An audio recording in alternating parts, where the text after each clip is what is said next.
I've been having some conversations with a couple of different group chats that I'm in over the last few weeks, and I've said so many times on this show, on other shows on this network. I'm sure I've said it on Grid Tonight at some point over the years.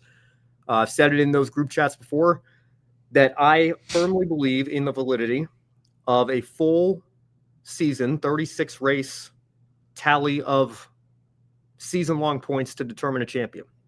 I'm not a fan of resets. I'm not a fan of stage racing or stage points, even though that's kind of a separate discussion. Playoff points carrying over, trying to explain this to the casual fans that this system supposedly chases. I just think it's all over the top. And I think the easiest and most simple to understand way of crowning a champion in a sport like auto racing is to tally up all the points at the end of the year. Whoever gets the most points, or whoever wins the race gets the most points, all the way down to last place getting the fewest. Whoever has the most points at the end of the year, they're your champion. Apparently, this opinion is not widely shared throughout much of the media personalities in this sport or the fans in this sport. You've been on NASCAR Twitter over the last 12 years that we've had this format. You certainly have seen those discussions or probably been a part of those discussions as well. But I've always said that as strongly as I believe in the full season, I am willing to come to the negotiating table because I try to be a realist. I understand that those days are gone.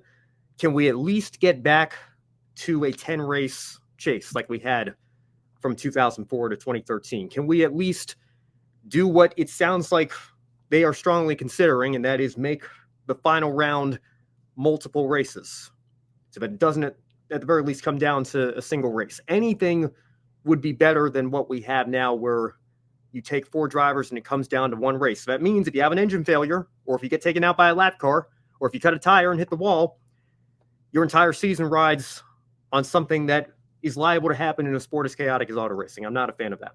But I've been willing to compromise. I've been willing to say, hey, 10-race chase seemed popular. It's better than what we've got. If we can take that, I will happily do so. Over the last couple of weeks, I've seen interactions like this. This is a tweet I saw right before we came on the air here.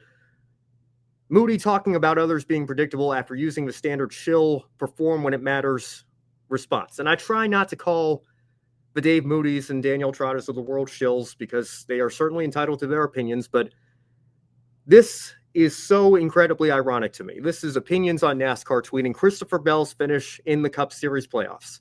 29th, 7th, 1st, 6th, 3rd, 8th, 7th, 7.44 average finish in 9 races, better than all 4 of the Championship 4 title contenders. And then he sarcastically, to borrow the phrase from Mamba Smith, says, can't believe he didn't perform when the lights were the brightest. Dave Moody was not tagged in this tweet as far as I can tell. It had to come across his feed because it was retweeted often enough or liked often enough. Moody replies to this tweet and says he obviously did, but others performed better. All right, fair enough. What does Opinions on NASCAR William have to say here? Average finish in the 3-race final round. Bell, 6.0. Larson, 11.0. Briscoe, 14.0. Hamlin, 20.0. Byron, 20.67. Quote, performed better. Laughable, he says. Instead of attacking the argument, Moody goes on the personal attack and says, absolutely predictable. Your reaction, I mean.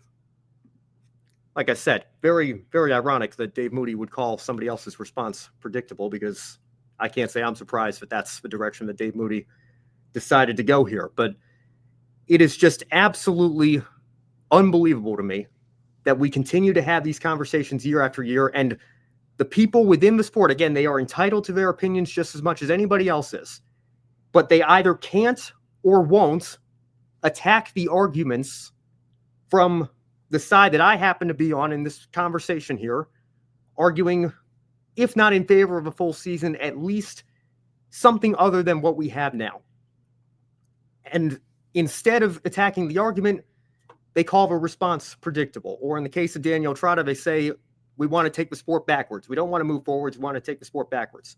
And again, you want to talk about taking the sport backwards, just go take a look at the ratings, particularly this year in the playoffs, and tell me which direction we're exactly moving in that regard.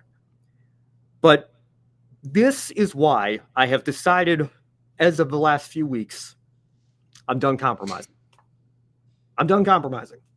And I hate, excuse me, and I hate to say it, but when this is the response that we get from people like Dave Moody, people that, again, either can't or won't argue against the arguments that we're putting forward, it shows me that we can't have a conversation in good faith. And if that's the case, then what is the point in trying to come to the negotiating table and trying to bargain and trying to say, well, I want this, but I'll take this, I'll accept this. I already, as I've said, firmly, strongly believe in the validity of 36 or bust. And so that is, even though it's always been the hill that I'm willing to die on, now a hill where I'm not even willing to compromise. So I look forward to seeing what this playoff committee decides. I look forward to seeing what happens next year. I think based on what we are hearing, we are almost certainly going to get some sort of change in our postseason format and how we crown our champions. But I'm going to tell you right now, straight up, if you think that a 4-race final round or a 10-race chase is going to shut me up next year, and obviously what we do next year is going to look a little bit different, you and I, Brandon, but I'm confident that we will be having these conversations next year in some capacity.